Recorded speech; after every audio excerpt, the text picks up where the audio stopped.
ब्रैजिब्रै नं गरेसर बिधानसभा बियाबाव बीजेपी दलनि गेजेराव दुंहाव थासारि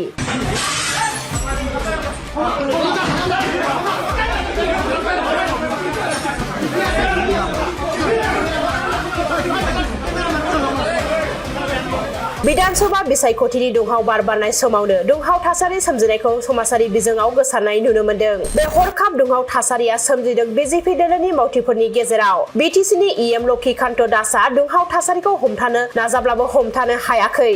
मा जाहोननि थाखाय बीजेपी दलनि गेजेराव दुंहाव थासारिया सोमजिखो? बे दुंहाव थासारि सोमजिनाया दायो समाजारि बिजोङाव गोसारगासिनो दङ। बे दुंहाव थासारियाव थांनाय बीटीसी बिसायख'थियाव बीजेपी दलनिफ्राय 30 नं गरेसर बियाबनि बिजाथिलाइ मोननो हानाय देरहासार नार्जारिनि सायाव सासे बीजेपी दलनि मावथिया आखाइ दैखांनायखौ नुनो मोन्दों।